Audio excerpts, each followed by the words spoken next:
Sports video game genre gets a bad rap these days for being pretty boring. With every sport getting one, maybe two games a year, sometimes with very little new added each year, it's easy to feel like all sports games are getting dull. However, there was a time where sports games were not only exciting, but they could also be really weird. I'm talking a steroid injection minigame weird. I'm talking hitting home runs with your fist weird. I'm talking Eli Manning catching fire and destroying Tom Brady's dreams even more than he already did. Twice. So I'm doing a series looking at these hidden gems of sports gaming. We'll look at the arcadey, over-the-top games, or games for sports that just don't get many video games anymore. So, join me as we take a look at some weird sports games. I hate this fucking game. Well, couldn't ask for a better place to start this series. 2005's Blitz The League is a continuation of the popular NFL Blitz series. NFL Blitz rose to popularity in the late 90s, originally releasing in arcades before receiving several home console releases on the Nintendo 64 and PlayStation 1. After EA Sports acquired the exclusive NFL license, Midway, the developer and publisher of NFL Blitz, decided to continue the series without the license. The result was Blitz The League, a game that would go further in the over-the-top aspects than any previous title. In a way, losing the license gave Midway the freedom to create the football video game that the NFL never would have approved of. Speaking of things the NFL doesn't approve of, to craft the game's story, Midway brought in Peter Egan, who had previously worked as a writer on the show Playmakers. Playmakers was the first fictional drama series ESPN ever produced. The show was incredibly popular, but was cancelled by ESPN after just one season. Reportedly, the NFL pressured ESPN to cancel the show due to the league not liking the portrayal of football players' lives off the field. Egan's writing credits are actually very interesting. Alongside Playmakers, Egan also wrote episodes of Rugrats, The Wild Thornberrys, and Arthur. So the same guy who wrote this... Chucky? Yeah, Toby? Oh, I'm sorry I was mad before. You can like Goober better than Reptar if you want. Would go on to write this. This is bullshit! And you cannot do this, not now, not again. Will Banks feels I don't give a shit what Will Banks feels! if Harris is benched, people are gonna think he's being punished because of the nightclub. He was benched because he lost us the damn game! Other writers on the story for Blitz the League include Brian Chard, who wrote the story for games like Injustice: Gods Among Us and Mortal Kombat X, David Friedland, who currently serves as a senior designer on the WWE 2K series, and Craig Kujawa, who worked on games like Metro Prime Remastered and currently serves as the head of quality verification for EA Sports. The game's executive producer was Mike Builder, who's currently the CEO of Jackbox Games. In fact, a lot of the staff for Blitz the League, including Chard, worked for Jackbox Games at some point on either the Jackbox Party Packs or You Don't Know Jack. With so much incredible talent connected to the project, and unbound by the constraints placed on them by the NFL, could this team put together one of the greatest unlicensed, over-the-top portrayals of America's favorite game? Let's find out as we take a look at Blitz the League. The game's story mode begins with a cutscene showing the ending of the previous season. Your quarterback gets sacked on the final play of the game by Quentin Sands, who's voiced by NFL Hall of Famer Lawrence Taylor and serves as the game's cover athlete. I love how right away the game lets you know just how violent it's going to be.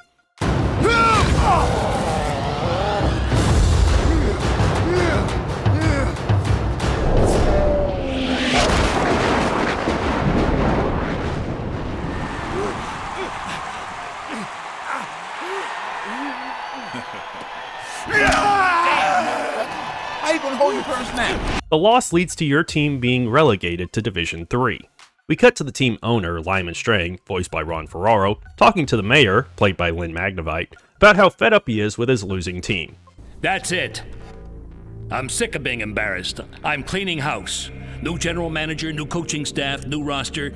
He makes a bet with the mayor that if his team can win the league championship, she'll get the city to pay for his new stadium.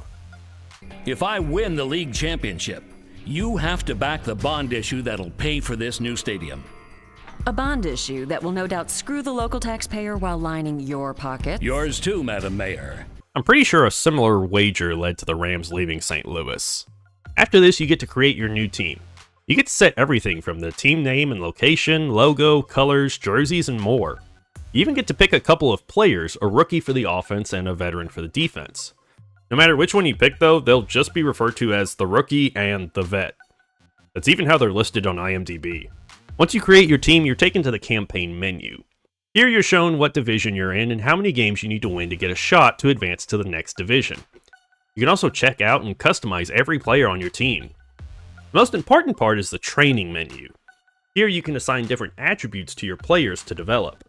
However, you can only assign each attribute to up to 3 players, so you can't have every player on your team trading in speed.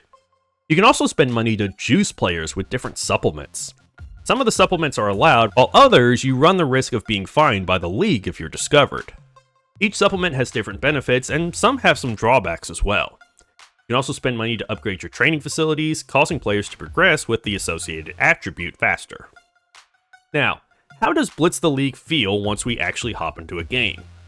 Well, this is a continuation of the NFL Blitz series, so naturally it feels a lot like NFL Blitz. It's 7-on-7 football, first downs are 30 yards instead of 10, and there are no penalties, making the best strategy for defense just tackling the receiver before the ball gets to him. The receiver was taken out prior to the ball arriving. That'll go as an incompletion.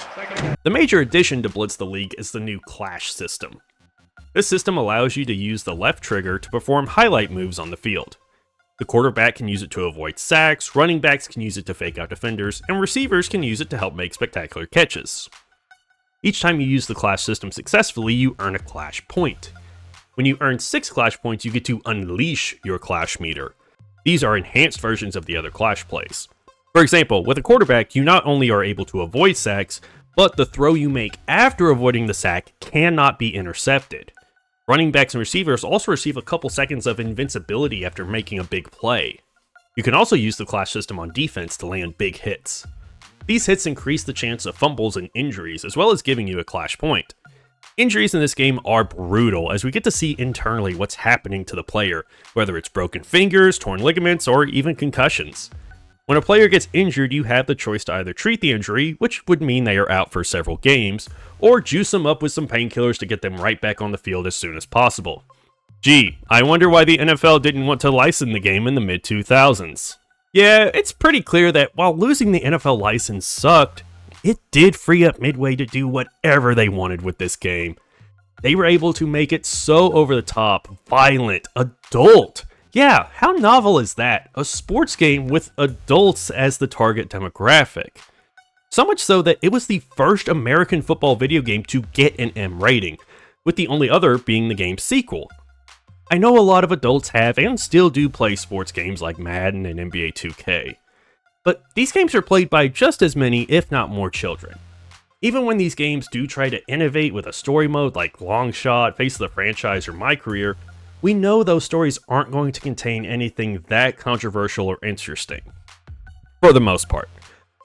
These leagues that provide their licenses to the developers also don't want anything controversial in their game, as it would harm their reputation. Now that Midway didn't have the license and didn't have to quote-unquote protect the shield, the sky was the limit. And some of the things they put in this game feel like a bit of a middle finger to the NFL.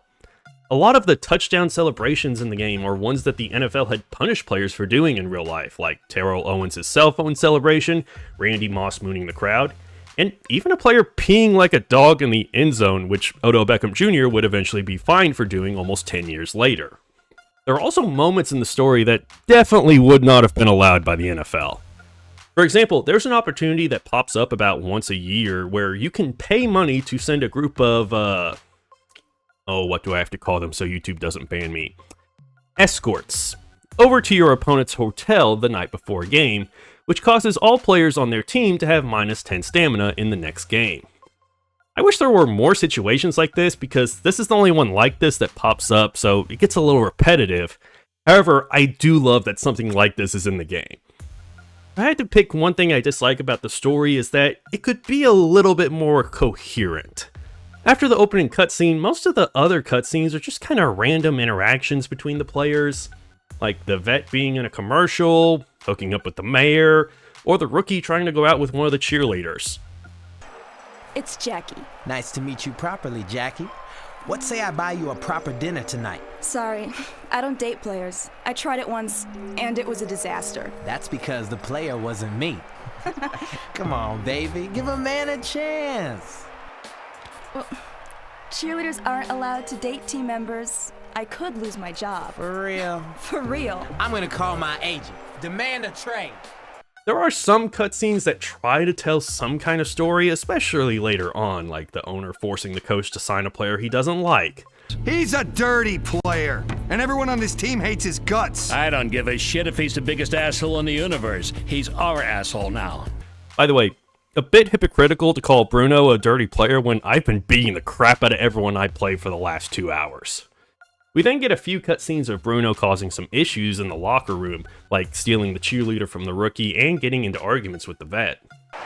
Nice job coming late on the double team, Grandpa. Just gave him a first down. Things definitely pick up story-wise once you make it to Division 1. While you're out celebrating the Division 2 championship, you're confronted by the New York Nightmare, led by Quentin Sands.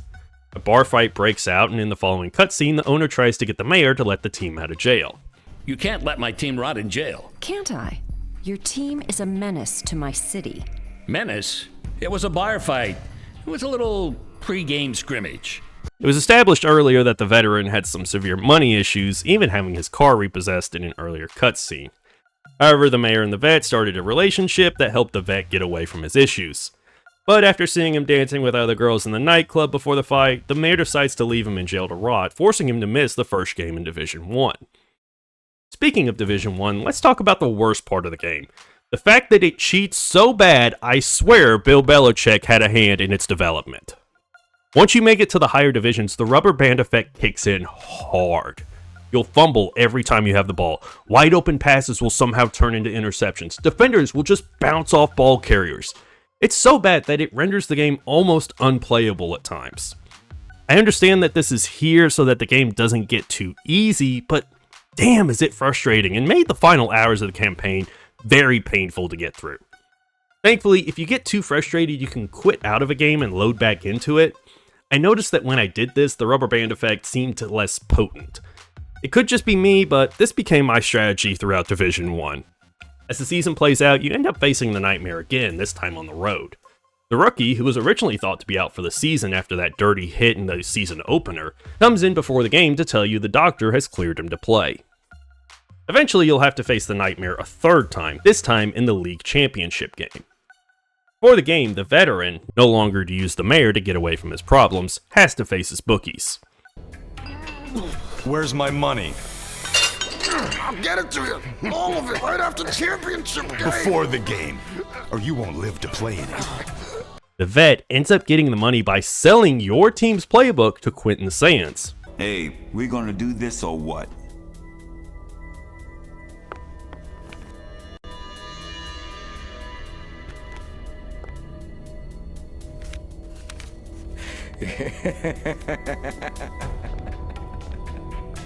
Money that he then turns around and immediately bets on tomorrow's game. I got your money. But listen, I want to put it all down on tomorrow's game.